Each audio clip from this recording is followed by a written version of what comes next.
Good morning, Sheila. How are you doing today? Good morning, Wayne. I'm doing very well. How about yourself? I'm having fun. Thank you for asking. And welcome, everyone, to 27 Minutes with Sheila and Wayne, where we explore the fascinating world of verbs and their impact on our daily lives.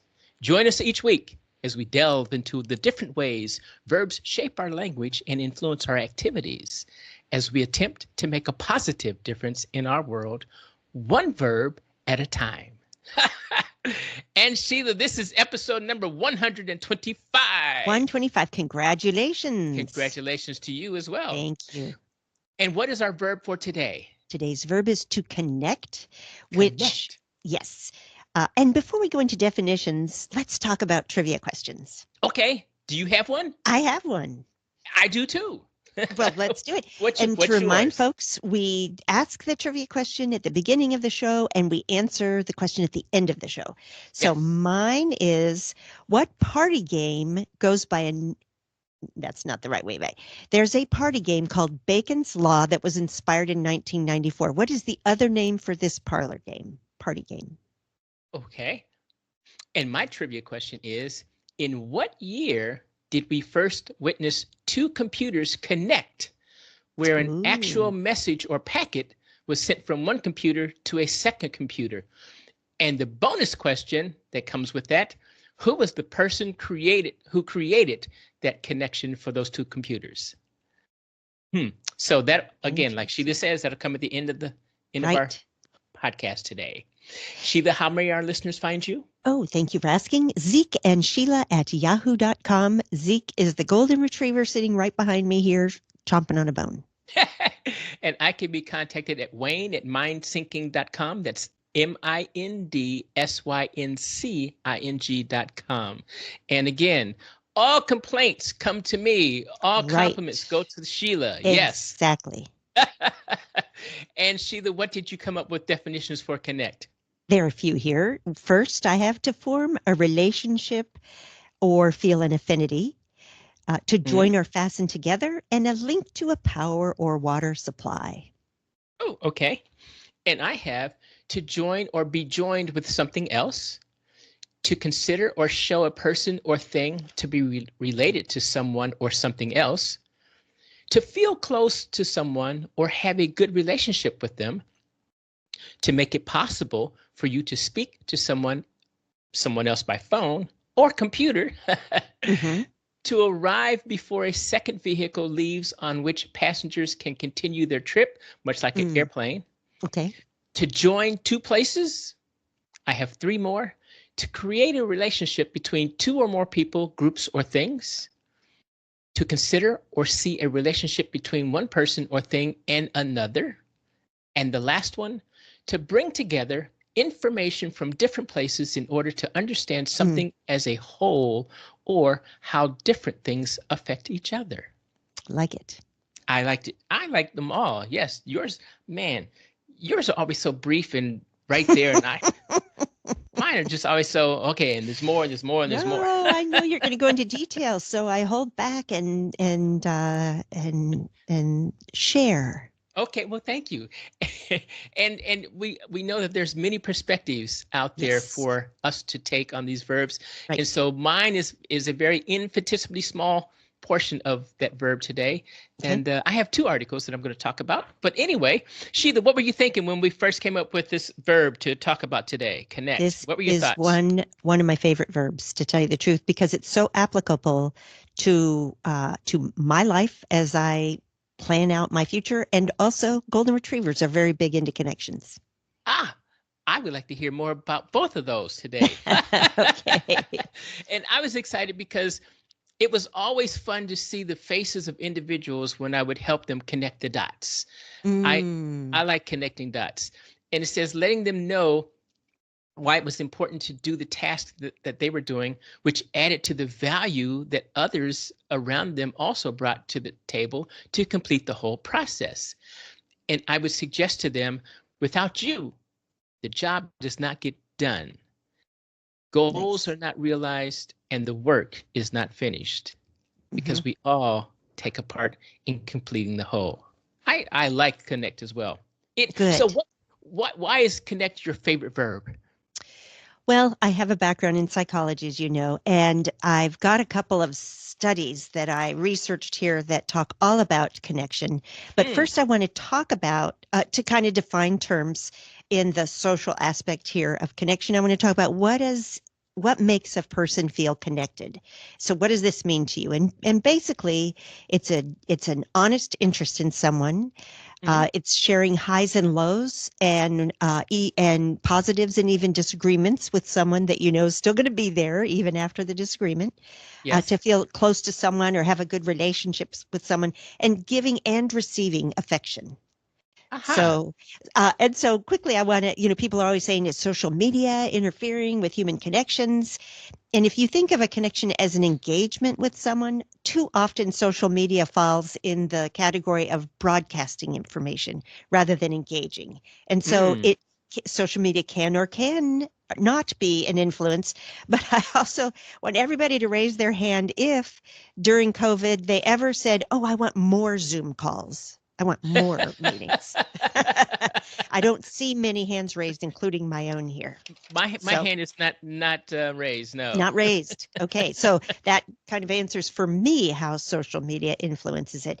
And then before I go on later and talk about other studies here that have got me very excited, I want to talk about kind of a foundational. We know that human connection is very important for so many reasons. And the foundation of a lot of today's research goes back to 1955 or 54, excuse me, when Maslow created what he called his hierarchy of needs. And this has Mm. been well researched, and some people disagree with some of the premises.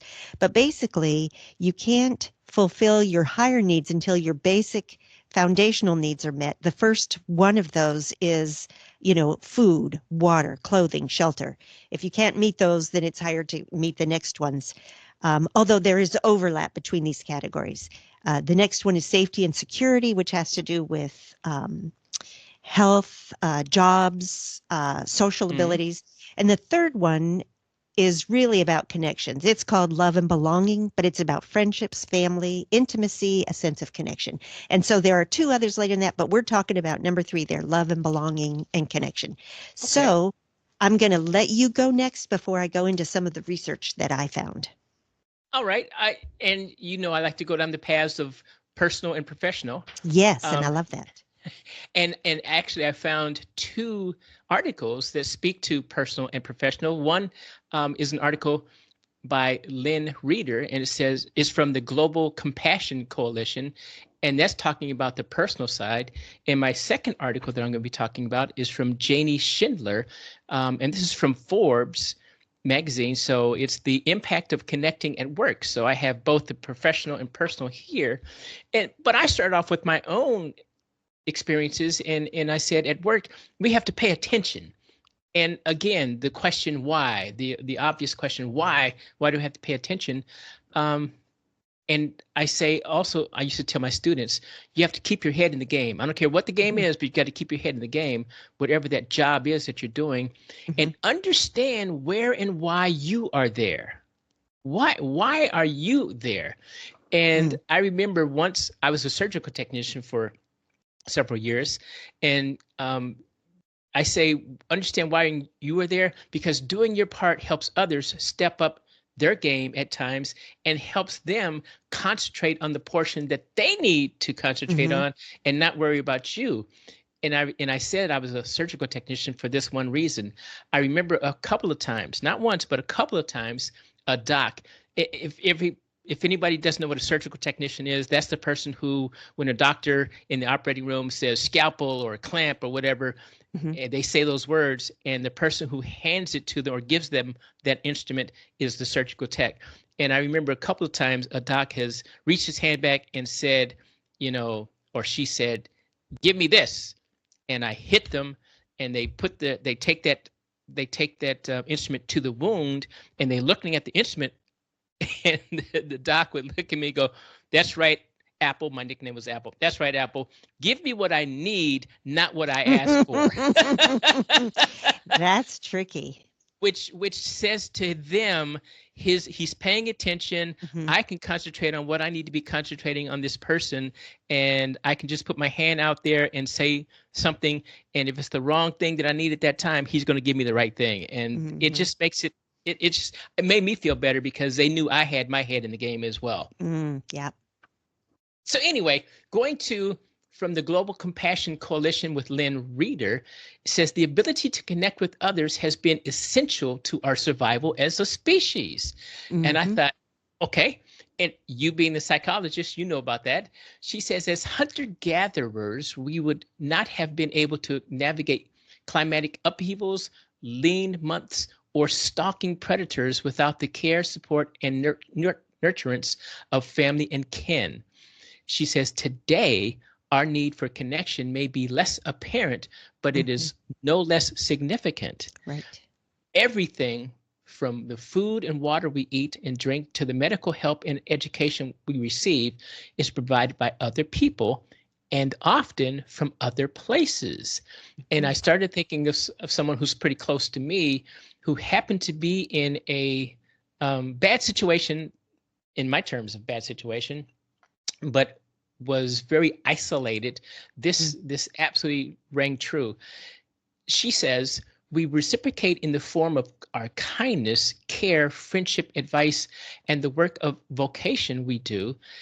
Our web of interconnectedness is as strong as it is complex. And I thought, okay, tell Mm. me more. She Mhm. I like says, that description.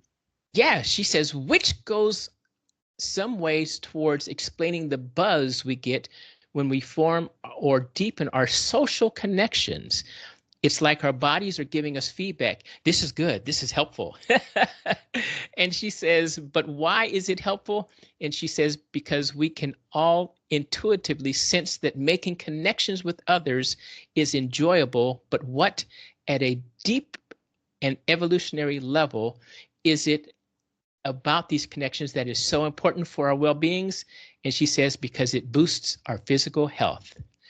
And she is so right, because when I got this person from being isolated into a place where they were now having some kind of social interactions and those kinds of things, boy, it's almost like you feel the pulse, and it's very strong now, and there's smiles on the faces, and there's laughter, and you Mhm. just say, I think this is obviously the much better place. Right. Um, and lastly, I'll talk about what she says here. She says that research shows that people with more and better social connections tend to have higher life expectancy. In fact, social isolation can increase the chance of death by 50%. Mm. And I thought, wow, how significant is that? That is just Right. absolutely. So anyway, that was basically from what Lynn was talking about. Again, social animals that we are, we need that social space. We need people in our lives to make us feel connected. Yep. Yes, put up pump. And I turn it over to you, friend. Well, a lot of times you'll hear research says this or that or the other, but I want to talk about this really exciting research project that actually did specifically study, and which is a foundation for many of the statements that result in what you were just talking about, Okay. lifespan and health. And this is originally I read it when it was an 80-year study in Mm, 2017 in the Harvard Gazette, and more recently, now that it's an 85-year study, I've been reading more about it. But in the article that was published in the Harvard Gazette in 2017, Liz Mineo did a summary of this study. Scientists at Harvard University began tracking the health of about 268 Harvard sophomores in 1938. And remember, Harvard was all male at that time, so all of the study individuals were male, and they were okay. looking for clues of healthy and happy lives. In the 1970s, they expanded the study to include 456 Boston inner city residents, so Mm, from lower income neighborhoods, all again male, so that they could have, a kind of a similar group here. yes. And I don't even know what year it was, they started adding spouses and children in, looking at their lives as well. So women participated in the study, but I think this is so interesting specifically because it is male, and this is not what anybody predicted. One of the folks, as you can imagine, with a study this long, there have been several people who were in charge of it. And a fellow named Valiant, who led the study from 72 to through 2004, said when the study began, no one cared about empathy or attachment. But now we see the key to healthy aging is relationships, relationships, relationships, period. And that's a direct quote from him. Mm.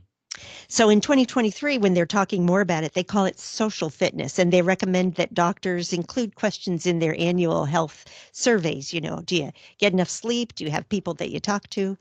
And this is in more detail the surprising finding they found, which was that close relationships, more than money or fame, are what keep people happy throughout their lives. They do seem to, and more research, of course, on these has been done and confirmed, that they protect people from life's discontents. They help to delay mental and physical declining. They are better predictors of long and happy lives than social class, IQ, or genes across the board. So from all parts of the population, at age 50, people's satisfaction with their relationships was a better predictor of physical health than their cholesterol levels were. And so I'm going to talk more about that, but I want to say that I had the opportunity last week to take my mom, who's 95, to a regular Friday lunch meeting with a group. They call themselves the Deli Girls because they meet in a deli. And they've been meeting for, I would say, almost 20 years. And the thing that they all have in common is that they have supported each other through loss of spouses who had dementia, usually Alzheimer's. And so all of these women have been through tough times, and they have this kind of connectivity that they believe, as one woman said, saved their lives because of their connection with each other. So that was really fun for me to participate and observe. And now I'm going to turn it back to you, and then I'm going to talk more about more studies about how connectiveness can save our lives. And I enjoyed the synergy that's coming from both your research and mine, because yes, me too. It's landing in the same spaces with the same outcomes. Yep. Because as Lynn was suggesting, having that physical connectedness with others, social connectedness, it boosts our physical health. She says it improves our mental health, and it increases our empathy for others. Yes. She says it heightens our resilience, and it improves the well-being of society. And the last thing she said was, it's so help us build a connected society by doing those kinds of things and getting out there. Looking at Janie Schindler from the Impact of Connecting at Work in the Forbes website, she talked about the same kinds of things that you did about getting sleep, and dollars were not the things that excited people more than just the connectedness here. And so Janie says, humans are social animals. I said that again. Wow, this is the second time. We crave meaningful interaction with others. Unfortunately, she says, when we don't get enough of it, there can be serious repercussions. This need, unsurprisingly, carries over to our lives at work. So here we go to the professional side. Good. She says we spend so many hours of our lives working that we can end up shorting ourselves on important interactions with family and friends. Now, who hasn't seen that? So it's only natural that we crave real connections in our work environment, because that's where we are. That's where we have most of our time.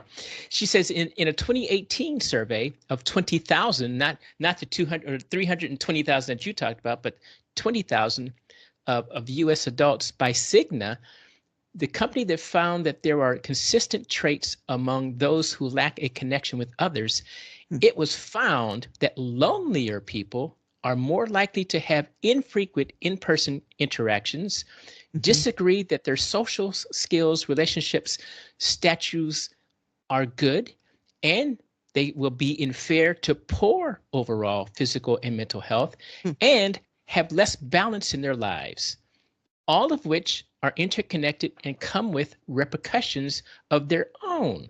And she says, for instance, only 36% of those who never have in-person interactions say they get enough sleep, compared to half of those who have daily interactions. And she says only 37% say they get the right amount of family time versus 65% of those who do social interactions. So again, we got to be talking to each other. And like you said, I'm not sure if social media is that instrument, because you don't get the thing that you get out of face-to-face, which is the richest media feedback, if you will. She says, furthermore, a whopping 50% of those who never have in-person interactions are in fair to poor overall health. That's a huge number. And here is something that, wow, is of interest to me. She says only a third of those in fair to poor health overall are getting the right amount of sleep, which you talked about. She says 51% of those in good to very good to excellent overall health are getting the sleep they need, while 38% of those in fair to poor overall health report working for the right amount of time versus 57% of those in good to very good or excellent health claim the same. And I'm thinking, wow, all right, so we need to be social animals. We need to go to work to socialize if we're not doing anything else, if we have nothing else in our lives. And we need to balance between family and work itself to, again, enrich the whole, and that's meaning individual, and community.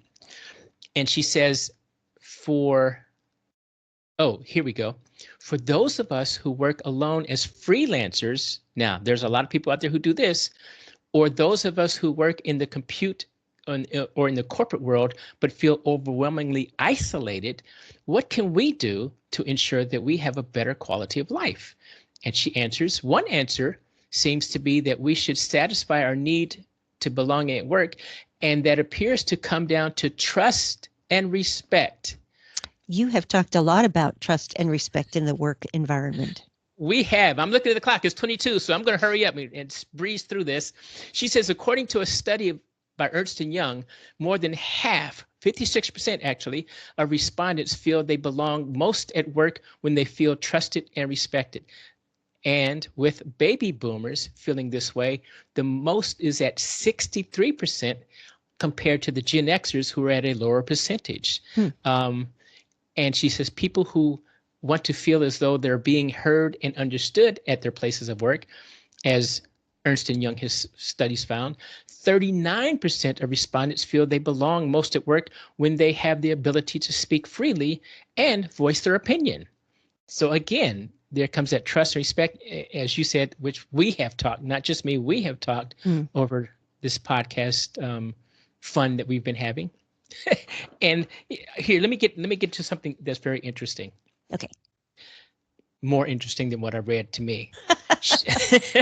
She says, interestingly, according to the Cigna survey, loneliness scores differ when analyzed across age and generations. She says Gen Zers, which are adults from ages 18 to 22, surveyed have a total average loneliness score of 48%, granting them the title of the loneliest generation. While scores gradually drop as respondents continue to age, she says the culminating factor in a total average of loneliness score of 38.6% for the least lonely group, which is the greatest generation, adults 72 or more. And because she's alluding to the fact that the oldest generation still talks to each other, still gets out and do things, like you said, the deli girls. Yep. They are the least lonely individuals out there. Those who are doing social media and things are the loneliest. And I thought, okay. And so she says, therefore, while management might suggest that the portions of their workforces are more loneliest and most disengaged are their senior employees, they would be incorrect. The employees that they need to concentrate on keeping engaged are the junior employees, but in actuality, every employee likely wants to feel engaged and acknowledged. So again, we talk about the generations and whatnot. And managers and leaders really need to be aware as to who's working with them, who's working for them, and how they need to, I guess, interact or engage those individuals with whatever platforms they're using to keep the social network going. And I know that was a lot. I'm going to defer to you, my friend. Well, I think I'd love to hear the answer to both of our trivia questions. But first, I want to thank you. This has been such a fun topic, and I love the applications that you've described in terms of personal, family and business life. And I just think that someday we might find ourselves visiting this verb again because there's so much to talk about with it. So there is. And it sounds like that means that you still have something. We're at 2532. So if there's something that you really want to say, go ahead. You got it. Well, I did want to, I went along a little bit of a different path here because more and more people are being diagnosed with being on the autism spectrum. And so what does it mean to try to start connections or have connections with folks who are autistic? Oftentimes the strength of autism might be that you're so focused on other things that you can really excel in those without being distracted by other things. And I want to name a few famous folks who have been identified as having autism, or in the case of folks who have passed away who have the symptoms, and so they've been identified after their lives.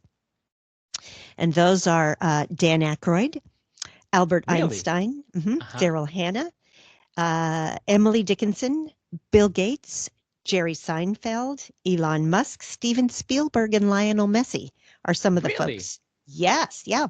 But another article I read said that sometimes if you're looking to have a stable, long-term calm relationship with someone who will be very faithful, then look for someone who's on the autism spectrum, because that can be a strength also. Not a lot of drama. You might find you have a lot in common with the person who is on the spectrum, or you, if you are on the spectrum, might remind yourself that can be a strength and not just that can be a pro and not just a con. So that's my parting thought there. And the trivia question that I have was the party game called Bacon's Law. What's the other name for it? And that is 6 Degrees of Kevin Bacon, which probably was a giveaway. And basically, after an interview, he made the mistake of saying that he had worked with everyone or almost worked with people who worked with everyone in Hollywood.